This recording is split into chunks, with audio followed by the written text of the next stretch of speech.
if it had not been for the Lord who was on our side, where would we be? I would just ask, Daddy God, that you will allow, Father God, our golden moments, Father God, to move forward into better days, God. We understand without a shadow of a doubt that you can make a crooked road straight. So I would just ask in the name of Jesus that you would bless your people. Smile on us as never before. And allow me to step out of the way that you may get in the way, Father God, and convey the things that come from your throne. In Jesus' name I pray. Amen. Let every heart say thank God. Thank God. Say thank God. Thank God. Amen. Amen. You may stay seated in the presence of the Lord. I want you to come with me to Numbers the 13th chapter. Numbers the 13th chapter, the 31st through the 33rd verses. We're going to go to 2 Timothy 1 and 7. Again, those verses are Numbers the 13th chapter, the 31st through the 33rd verse, and 2 Timothy 1 and 7. And when you have it, would you please say amen? First number reads, but the men that went up with him said, we be not able to go up against the people, for they are stronger than we.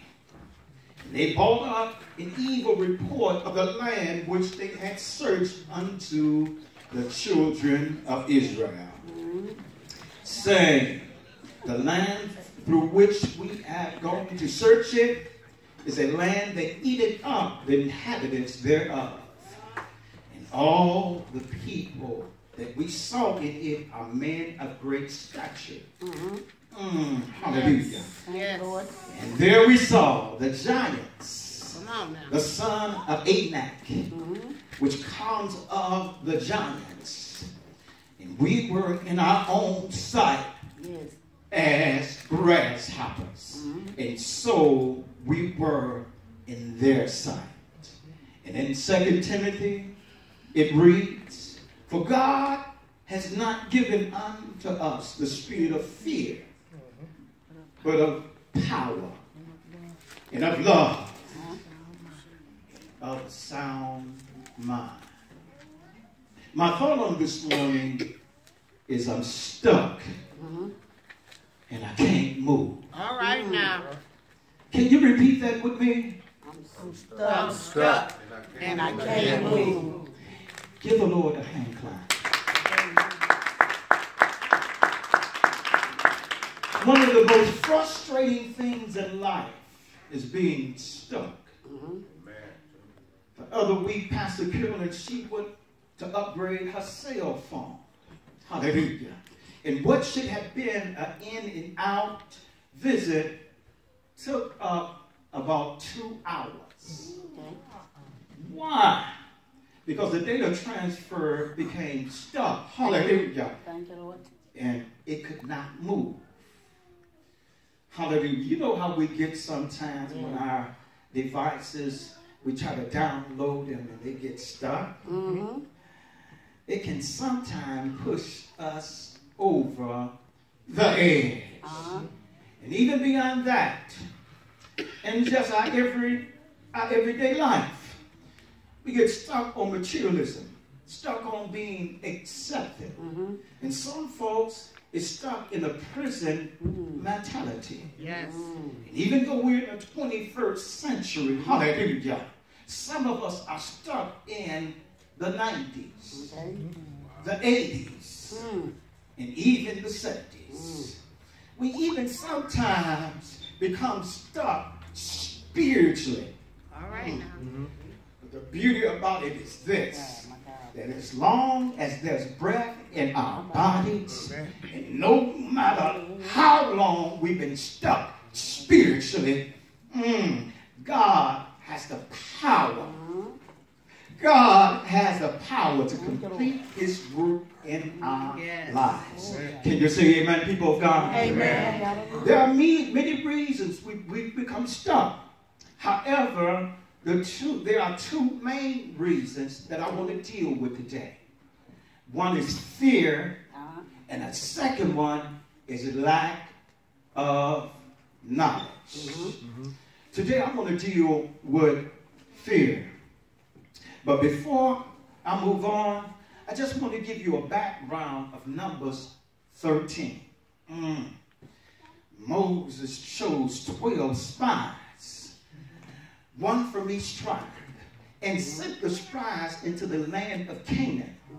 And they spied out the land for 40 days. And then returned to give their report. They confirmed that the land was exactly what God said. But there was one problem. 10 of the spies came back with an evil report.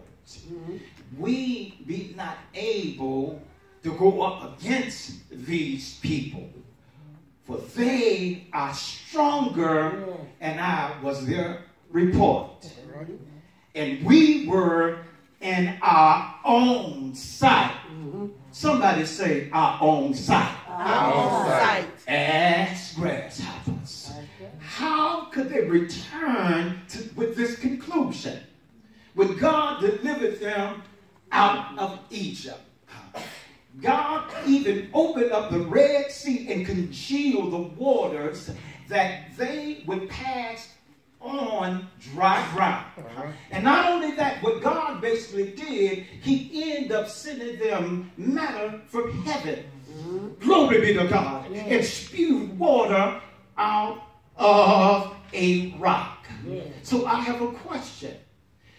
What in the world caused these 10 spies to become stuck, hallelujah, in their faith when God promised them the land? It was fear. The 10 spies missed it when they came back and said, in our sight.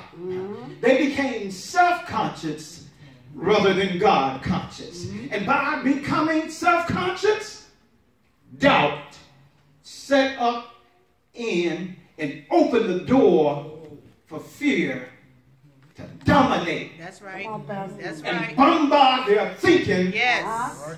and perception. Yes. This declaration, hallelujah, Jesus, coming out of their mouth was a reflection of a loser's limp temperament. Come on now. It can be clearly understood in Proverbs 24 and 10 when the Bible declares, if thou faint in the day of adversity, thy strength is small. They forgot that it was not about them. And Psalm 44 and 3 begins to clarify by saying they got not the land by their own sword, nor their arm. But it was God's countenance as well as his power that delivered that land into their hands. There are usually two main reasons why we become stuck. Number one, something has gotten in our way. Barriers, if we see barriers, oftentimes, if they're not removed, we won't come into compliance with Almighty God. And number two, and this is the biggie, because we do not know, hallelujah, Jesus, because we do not know the outcome, we will not move. All right. I think I better say that again. Come on. Because we do not know the outcome of the problem that we're dealing with, we will not move. And just because God is not giving all those the details to what he's doing in our life, we become stuck. Come on. Hallelujah. Can you say amen, people of God? Amen. In 2 Timothy 1:7, it says the word fear means to be timid, cowardly, to be alarmed. Glory be to panic or take flight. Can I talk to you this morning, people? Come on, Pastor. Come on. Fear job is to rip out, hallelujah, Christ, any Christ-like faith and create doubt. Yes. Hallelujah. You know, if you doubt, Yes. you are damned. Amen. Glory be to God's name. I believe Dr. James Myrick, description of fears bears repeating. Fear causes us to forget what we ought to remember, and remember what we ought to forget. Fear brings with it an attitude which says it's easier to run from a thing than to face it. Yes.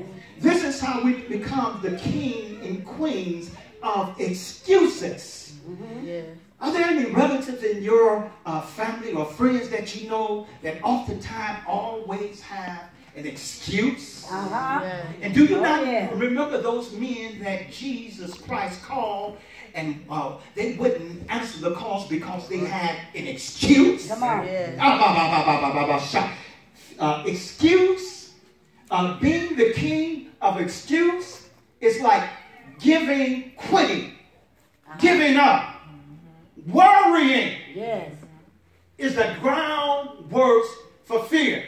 So anytime you worry, anytime you have the attitude of quitting, what you're basically doing is giving the enemy, hallelujah, Jesus, groundwork for you to end up fear. And if anybody know that, I personally do it, because my mama, she was a warrior, and the fruit didn't fall too far from the tree. Come on. Can you say amen, people of God? Amen. Fear is a thief and dangerous. It has one goal in mind. Robbery. It wants to rob us of our confidence and faith in Almighty God. Just like in the 19th chapter in the book of 1 Kings, when fear tried to rob Elijah of his confidence in God. Elijah came against the prophets of Baal, and God intervened in his behalf. Because Jezebel, hallelujah, threatened him. He feared for his life. And just like Elijah, the spirit of fear would try to strangle everything we put our hands on. Because it's saying something to you. Fear says God will not help. You know, yes, I can hear somebody saying, well, preacher man, what do you suggest is the answer for this fear thing? Can you help a brother out? Can you help a sister out? I'm glad you asked me that question. All right. Come on now. Come on. In order to be delivered from fear and become unstuck, there's two things that we have to do, people of God. Number one, we got to stop plowing through the Christian life in our own strength. Amen. That was the 10 spies downfall. Thinking that it was all about them. You know, I had witnessed to a brother years ago, and God was using him. He was going out on the streets ministering to people and things of that nature. And prior to him, you know, going out ministering to the people, he had a woman problem. So as the Spirit of God was using him and he was talking to women, he thought that it was all about him and got caught up. Oh, Lord Jesus. My God. And a lesson we received from a vision, a view from God about our natural self one of the things that we'll basically do is that we'll try to live this Christian lifestyle in the power of the flesh. And that is an oxymoron. Impossible.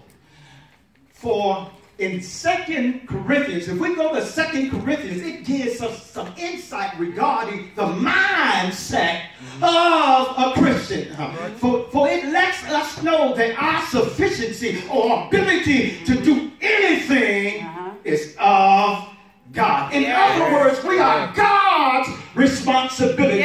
Jesus said, without me, ye cannot do nothing. Oh my God, did you say something? Nothing.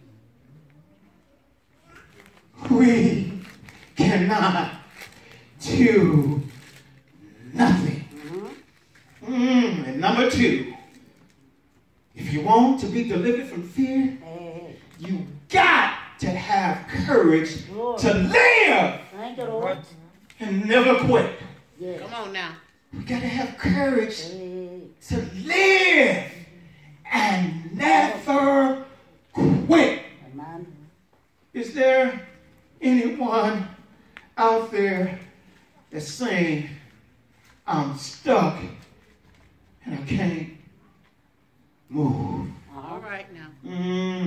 Just to confirm to you how powerful a never quit mentality can have on one's life, there was a story told of a donkey who was in a well. Hallelujah. And the owner couldn't figure out how to get him out. So he said to himself, he is old. I'm just going to bury him.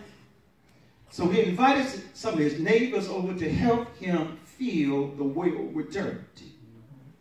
They all grabbed shovels and began to shovel the dirt in the well. But instead of the donkey giving up and quitting, every time they threw a shovel of dirt on his back, the donkey would shake the dirt off. And eventually creating a pile of dirt in which he could step up on. Glory be to God.